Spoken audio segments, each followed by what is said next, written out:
안녕하세요, 이다솜입니다. 여러분, 이 둘의 차이점 혹시 느껴지시나요? 저도 사실 구분은 안 가는데요. 하나는 그림이고 또 하나는 사진이라고 합니다. 오늘 국민 인터뷰의 주인공, 진짜보다 더 진짜 같은 모습을 표현해내는 화가 정중원 씨와 함께하겠습니다. 안녕하세요. 안녕하세요.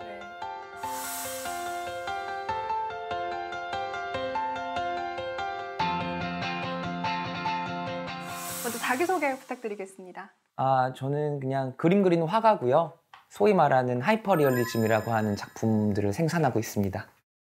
네, 그러면 하이퍼리얼리즘 생소하게 느껴지는데 정확히 어떤 건가요? 그러니까 하이퍼리얼리즘이라는 게 하이퍼리얼리티에서 왔겠죠. 그러니까 이제 하이퍼리얼리티라는 거는 우리가 만드는 가상의 것인데 얘가 그냥 가상이 아니라 원본보다 더 진짜 같은 가짜, 그리고 그걸로 만들어진 것들을 하이퍼리얼리티라 그래요. 그래서 하이퍼리얼리즘이라는 거는 그래서 70년대 미국에서 나왔는데 어떤 대상을 재현해내지만 그것이 원래 대상보다 더 진짜처럼 더 사실적인 그런 그림을 만들어내는 장르를 흔히 이제 하이퍼리얼리즘이라고 하죠. 그러면 이 장르를 선택하게 된 계기가 있거나 아니면 또 이 장르만의 매력이 있을까요? 원래 제가 되게 취향이 사실적인 걸 좋아했어요. 정말 어렸을 때부터 만화 영화를 봐도 막 동화적인 것보다는 좀 진짜 같은 거 있잖아요. 좀 무섭더라도 그런 거를 좋아했고, 영화도 마찬가지고 회화도 마찬가지고요. 그림을 봐도 항상 사실적인 걸 좋아했고, 그러다가 이제 이 하이퍼리얼리즘이라는 거에 대해서 미학적으로 좀 공부를 하게 될 계기가 생겼어요. 그리고 이게 말하는, 이게 그냥 겉만 놓고 봤을 때는 그냥 진짜 같은 그림, 사진 같은 그림을 만드는 거라고 볼 수도 있지만 그 내면에는 뭐가 원본이고 뭐가 복제지, 뭐가 가상이고 뭐가 실제지, 그리고 그 두 관계, 그리고 그 두 관계에 대해서 우리가 어떻게 생각해 볼 수 있을까에 대한 질문을 끝없이 던지더라고요. 그래서 그게 재밌었어요. 이걸 그림으로써 단순히 잘 그린 그림을 만드는 게 아니라 내가 사회에 대해서 또는 내 개인에 대해서 꽤 많은 이야기를 풀어내볼 수 있겠다라는 생각이 들더라고요. 근데 제가 찾아보니까요. 네. 여기는 석고상인 것 같고 여기는 현존하는 인물 같아요. 그죠. 그럼 이건 어떤 하이퍼리얼리즘인가요? 근데 결국엔 짝퉁이죠. 제대로 된 짝퉁을 만드는 건데 이거를 보시는 분들은 그런 반응을 할 수 있는 거예요. 미켈란젤로가 이 조각상을 조각하기 위해서 바라봤을 실제 줄리앙의 모습이 저랬겠다 라는 착각이 생기는 거거든요. 이건 어쨌거나 복제품이고 짝퉁인데 이거 원본 행세를 하는 거란 말이에요. 이거 재밌다. 이런 좀 관계의 역전, 그다음에 이제 순서의 뒤죽박죽 되는 순서, 이런 것들을 한번 얘기해보고 싶었어요. 그러면 혹시 이런 작품들을 통해서 사회에 전달하고자 하는 그런 메시지가 있을까요?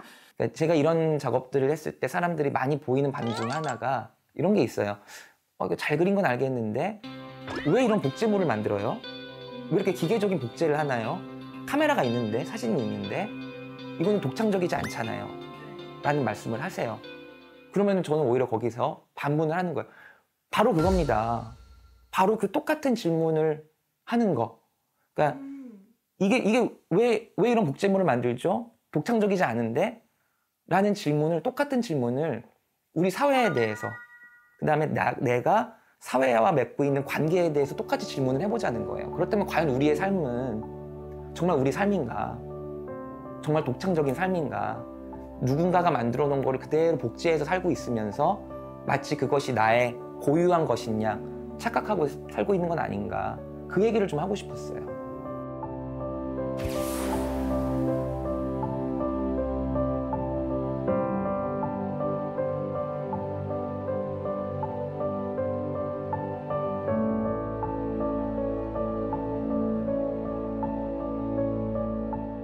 근데 사실 궁금증이 든 게요. 여기 와보니까 어떻게 보면 시선이 많이 느껴져요. 그쵸. 여기저기에서. 여기저기 얼굴이 있어서. 네, 진짜 살아있는 사람들이 저를 쳐다보고 있는 것 같은데 근데 그림 같으면서, 그러니까 사진 같기도 하고 그림 같기도 한데 또 사진과 그림이 완전히 일치하지는 않을 것도 같아요. 어떻게 보면 작가님의 생각이 들어갈 수도 있을 네. 것 같고요. 네. 어떤가요?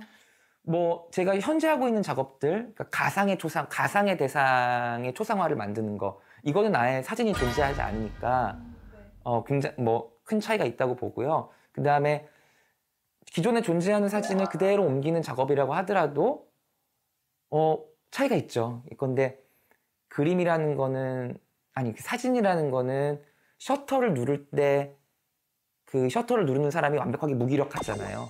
근데 그림이라는 거는 그게 완성되는 기간 동안 그것이 한 달이 됐든 뭐 1년이 됐든 작가가 계속 개입을 하기 때문에 나름대로 과장이나 생략이 가능하고 변형도 가능하고 그 다음에 가까이서 봤을 때 느껴지는 그런 붓터치의 질감이나 그런 것들이 있으니까요.